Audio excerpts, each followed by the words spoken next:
Justo necesitaba un lápiz azul. Lo estaba usando. José, Él me sacó el lápiz. ¿por qué no probás pedírselo? ¿Me lo das? Pedile más fuerte, José, que no te escucha. ¡Devolveme mi lápiz! Gracias. Chicos, no sigan. ¿Nos contás un cuento? No sé. ¿Quieren? Yo sí. ¿Por mí? Aviso que este es un cuento de miedo. Trata de un pueblo, de un ogronte y de una nena. El ogronte no tenía nombre, pero la nena sí. Algunos la llamaban Irenita y yo la llamo a mi modo, Irulana. Conviene empezar por el ogronte, porque es lo más grande, lo más peludo y lo más peligroso de esta historia. No todos los pueblos tienen un ogronte, pero algunos tienen, y este tenía. Cuando se terminaba la tarde y el sol se ponía rojo, la cabeza peluda del ogronte brillaba como la melena de un león inmenso.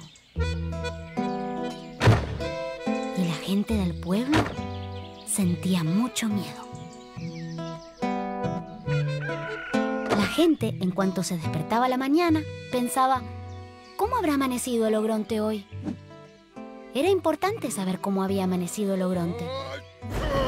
Por ejemplo, si el ogronte estaba resfriado, había que reforzar las puertas y las ventanas para que no se abrieran de golpe con los estornudos. En cambio, si el ogronte se ponía a picar cebolla, había que salir con botas y hasta con botes, llegado el caso.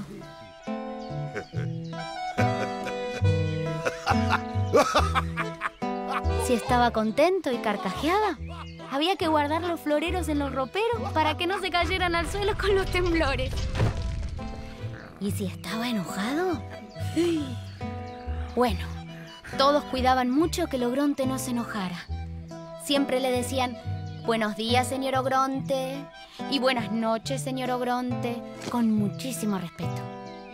Y todas las tardes iban hasta el pie de la montaña y le dejaban canastos repletos de cebollas, vacas muy gordas y flores de colores raros. Y le hacían una gran torta para el día de su cumpleaños. Y le cantaban canciones para que se durmiese. Todo para que no se enojase. Pero igual un día el ogronte se enojó.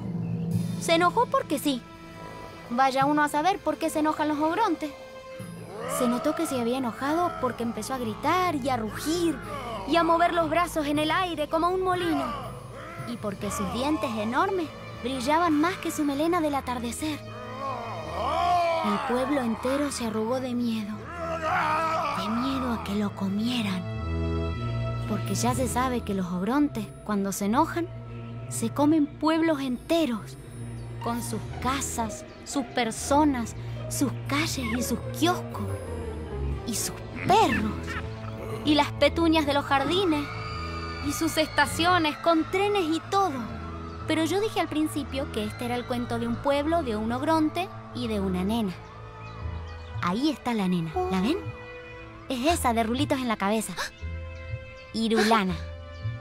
Es la única que no corre. A mí no me pregunten por qué no corrió Irulana. Vaya uno a saber por qué no salen corriendo las irulanas cuando vienen los ogrontes. Los que contamos los cuentos no tenemos por qué saberlo todo. Yo lo único que sé es que Irulana no corrió, sino que se sentó a esperar en un banquito. Tal vez era muy valiente. Tal vez era un poco chiquita. Tal vez estaba demasiado cansada. Cuando se terminó la tarde y el sol se puso rojo, la cabeza peluda del ogronte brilló más que nunca. Los dientes brillaron más todavía y rugidos enormes sacudieron el suelo. Irulana tuvo miedo. Ahora viene y se come al pueblo, pensó Irulana. Y efectivamente, no se olviden de que yo avisé que este era un cuento de miedo.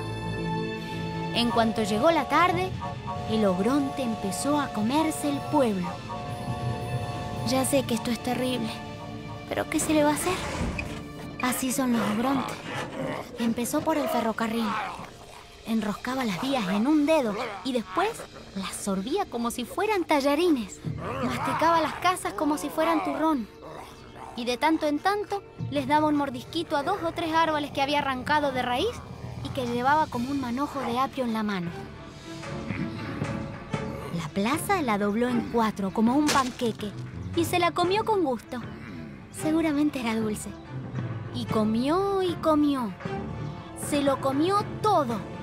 Tengan en cuenta que los ogrontes son muy grandes y este era un pueblo chico. Ahora el que se achicó es el cuento, porque empezó con un pueblo, una nena y un ogronte y ahora ya no hay más pueblo. No hay nada más que una nena y un ogronte. Y nada, pero nada más. Nada de nada. Ni un arbolito, ni una petunia, ni un vestidito de muñeca, ni un colador de té, ni una polilla, ni la pelusa de un bolsillo. Nada más que Irulana en su banquito y un ogronte enorme que está bostezando. Está bostezando porque a ese ogronte, siempre que se comía un pueblo entero, le venía el sueño. Pero Irulana no sabe que el ogronte bosteza. Tiene tanto miedo que cerró los ojos. El ogronte da 1, 2, 3 pasos más.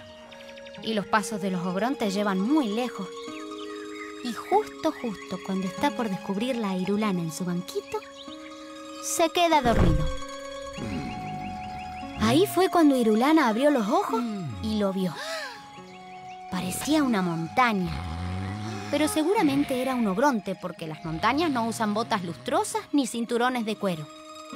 Y roncaba además como solo roncan los ogrontes. Irulana era una nena valiente, pero también era chiquita y se sentía sola. Cualquiera se sentiría sola en el lugar de Irulana. No tenía nada en el mundo, nada más que un ogronte dormido y un banquito verde. Y eso no es nada, es muy poquito. Sobre todo cuando el aire se pone negro y la noche se pone oscura. Oscura, pero oscura, oscura. Oscurísima y oscura. La luna no había salido todavía y las estrellas estaban demasiado lejos. Entonces Irulana se puso de pie en su banquito, que como estaba tan negro todo, ni siquiera era un banquito verde. Y gritó bien, pero bien fuerte, lo más fuerte que pudo gritar.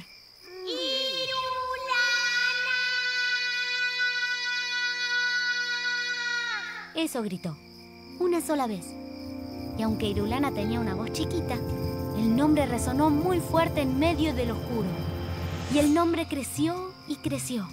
La I, por ejemplo, tan flaquita que parecía, se estiró muchísimo.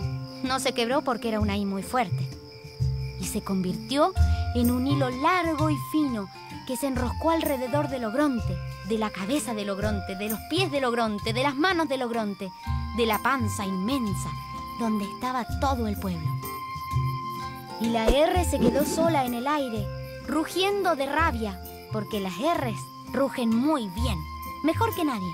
Y la U se hundió en la tierra y cavó un pozo profundo, el más profundo del mundo. Y entonces la R, que rugía como una mariposa furiosa, hizo rodar al ogronte hasta el fondo de la tierra. En una de esas ustedes ponen caras de no puede ser, y se ríen y dicen que una palabra no puede hacer esas cosas. Y yo digo que puede. Prueben si no de decir una palabra importante, una sola, en medio de una noche oscura y al lado de un ogronte. La lana de Irulana se hizo un ovillo redondo y voló al cielo para tejer una luna. Hizo bien, porque entre una lana y una luna no hay tanta diferencia. Entonces la noche se iluminó. Aquí está, toda iluminada. Ahora sí se puede ver bien lo que pasa en este cuento. Hay un ogronte enterrado en un pozo muy profundo. Tan profundo que casi ni se ve que lo ataron como un matambre. Y hay una nena chiquita que mira la luna llena desde arriba de un banquito.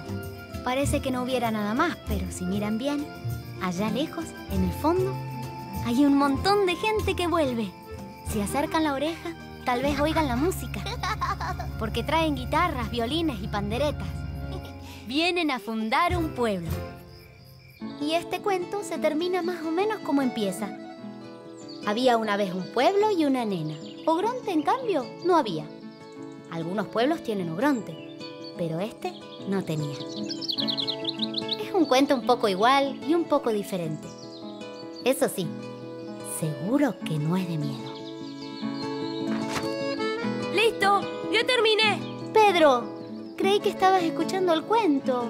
Lo escuché, me gustó. Hice este dibujo. Es un ogronte. Me falta dibujar el cielo. Toma, te lo presto. Es tuyo. Te lo regalo. ¿Para mí? Gracias.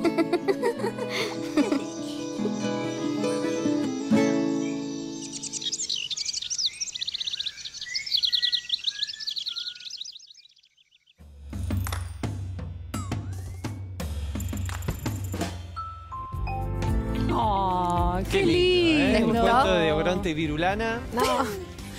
Irulana. Ah, Irulana. Me encantó, ¿eh? Muy lindo. Sí. Me gustaría... ¿Cómo se llama la autora? Graciela Montes. Graciela Montes. Bien. Interesante.